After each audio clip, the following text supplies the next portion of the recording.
Halo teman-teman, eh, aku Ian. Di video kali ini kita akan coba bagaimana cara membuat VPS ya di Digital Ocean. Eh, Langsung aja, kita bisa masuk ya ke konsolnya. Jadi teman-teman harus punya akunnya dulu, kemudian login ke dalam konsolnya. Jadi halaman ini, kalau teman-teman lihat ini, kita sebutnya konsol seperti itu. Nah, di sidebar di sini banyak resource ya dari Digital Ocean, misalnya di Droplets, kemudian yang terbaru kemarin itu ada GPU Droplets, Function, Kubernetes, Database dan seterusnya. Nah, VPS atau Virtual Private Server ya, itu kalau misal di Digital Ocean itu disebutnya sebagai Droplet. Nah, atau yang GPU Droplet itu dia droplet yang sudah ada GPU-nya gitu ya. Misal kita lihat di sini. Nah, di sini nah ini contohnya ya. Tipe GPU-nya misal Nvidia H100, kemudian VRAM 80 GB, virtual CPU-nya 20 dan seterusnya. Jadi poin di sini adalah GPU droplet itu dia punya dedicated GPU. Oke, kita akan bahas yang di droplets-nya aja. Kita create droplet untuk membuat dropletnya ya. Setelah itu kita bisa pilih region yang kita mau. Biasanya kalau misal kita di Indonesia, kita pilihnya yang terdekat ya, Singapura dengan latency yang paling minim dibanding server di region yang lain. Kemudian untuk sistem operasinya kita bisa pilih nih, bisa Ubuntu, Fedora, Debian dan seterusnya. Atau kalau misal teman-teman pengen nyoba juga di marketplace ini juga banyak ya untuk image-nya. Misal teman-teman pengen langsung ada WordPress-nya, itu akan bisa pilih yang WordPress, Laravel, kemudian Docker, kemudian Ubuntu desktop yang sudah ada genomnya, kemudian mungkin ada OpenVPN juga. Teman-teman bisa explore ya di sini ya, explore all marketplace solution. Nah, di sini itu banyak sekali pilihan image ya, pre-built, jadi sudah image sudah dalam bentuk image seperti itu. Dan misalnya ini teman-teman pakai stack LAMP ya, itu bisa langsung di deploy aja menggunakan droplet one click. Jadi teman-teman nggak perlu nge-install lagi untuk dependensinya. Minecraft Java Edition Server, Grafana, Node.js. Nah, ini banyak banget teman-teman bisa lihat-lihat aja nanti di sini. Oke, untuk kali ini kita akan coba untuk di OS Ubuntu ya. OS Ubuntu, kemudian kita bisa pilih versionnya. Jadi Ubuntu itu kan ada beberapa versi ya, versi 20, 22, dan 24.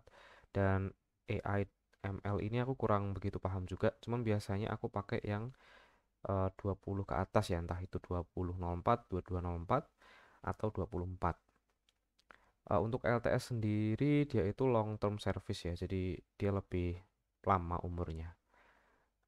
Fedora, Debian, CentOS dan seterusnya.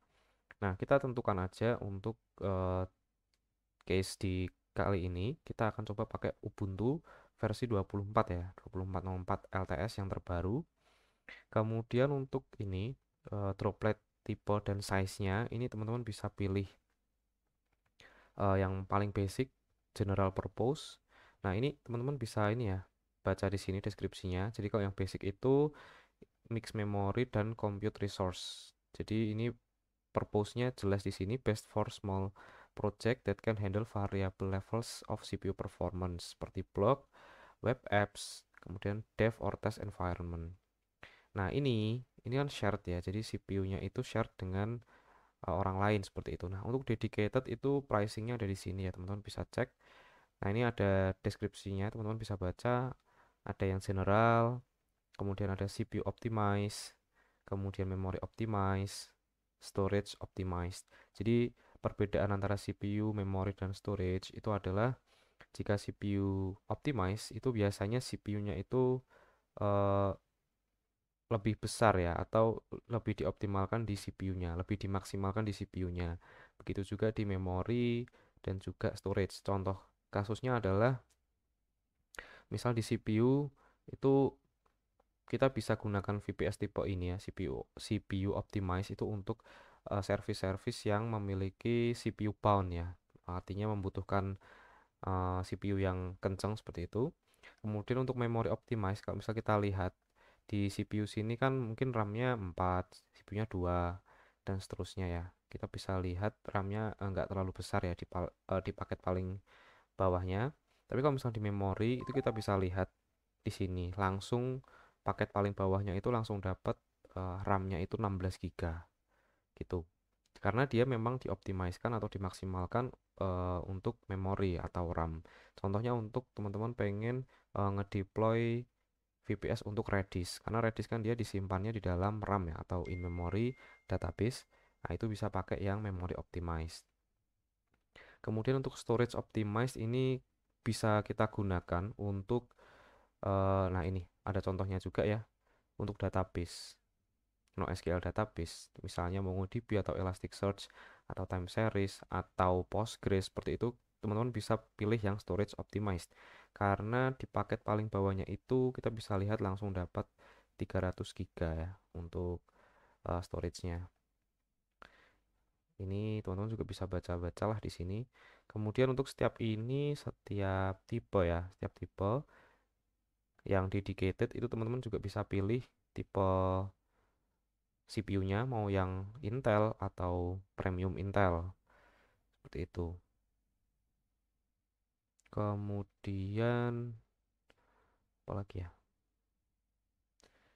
Oh ya, di sini juga ada kalau yang premium dia pakainya NVMe ya untuk SSD-nya, kemudian networknya juga beda di sini.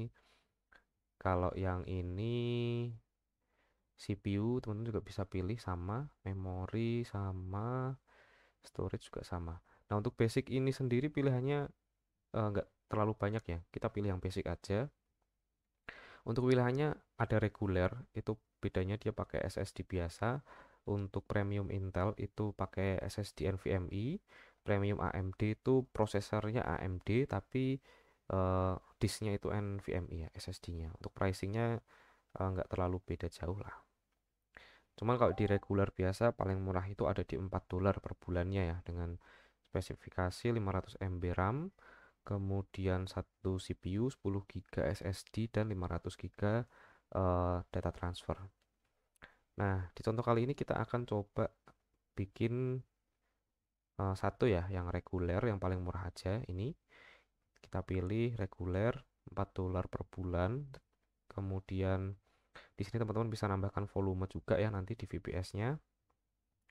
Kemudian untuk authentication method ya, authentication method teman-teman bisa pilih atau membuat SSH key atau bisa juga teman-teman pakai password ya, yang paling mudah menggunakan password. Tapi kalau teman-teman pengen aman itu teman-teman bisa menggunakan yang SSH key seperti itu. Oke, kita coba pakai password dulu ya. Aku coba kasih password yanhomlabs at apa ya, at jangan deh, kita ikutin aturannya ini ya, must contain one uppercase letter gini aja, Ian Home Labs must contain one number 2024 ini. Oh, angkanya nggak boleh di bagian akhir, berarti gini aja. Nah, gini, ini kita copy.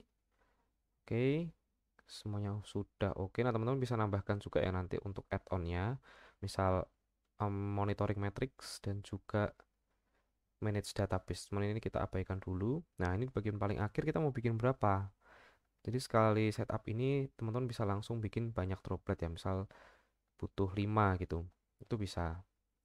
Nah, sementara kita coba bikin satu dulu dengan nama misalnya Ubuntu 24 Yan Home Labs. Gini, contoh aja. Kemudian teksnya, aku kasih teks Home Labs. Dah, seperti itu. Kita recheck kembali ya. Kita pengen bikin di Singapura, kemudian OS-nya itu Ubuntu versi 24. Tipe dropletnya itu basic dengan paling murah ya di $4. Kemudian untuk authentication-nya SSH ya, sorry, SSH authentication kita pilih di password ya sementara. Nanti akan ada video terkait yang SSH key. Kita pilih yang password. Oke. Sudah kita bikin satu droplet dengan nama ini, dengan teks ini. Oke, kita create droplet. Nah, ini kita coba tunggu ya. Kita tunggu.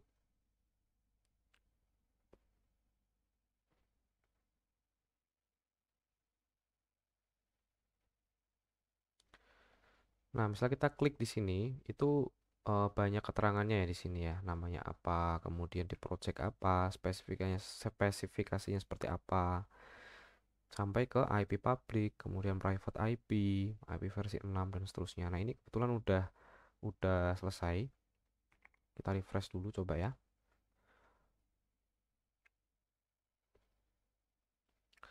Nah, setelah kita refresh, di sini belum terrecord ya. Cuman di dalam graph di dropletnya ini, jadi misalnya kita masuk ke menu droplet, kita pilih ya.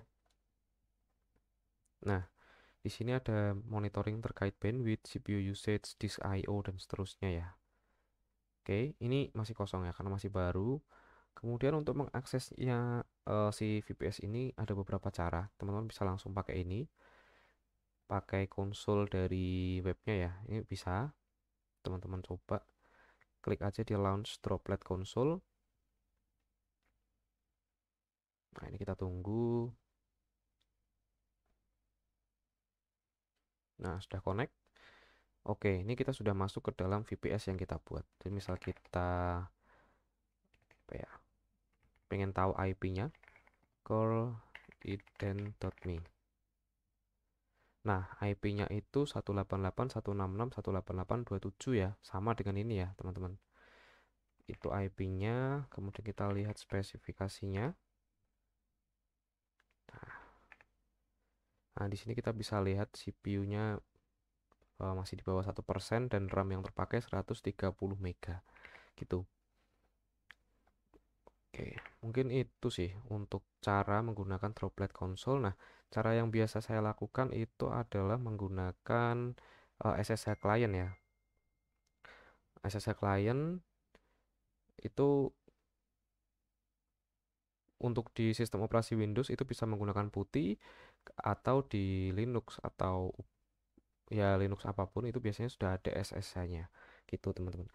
Nah, nanti untuk ini ya video bagaimana meremote menggunakan SSH dan PuTTY itu kita akan bahas di video selanjutnya. Terima kasih.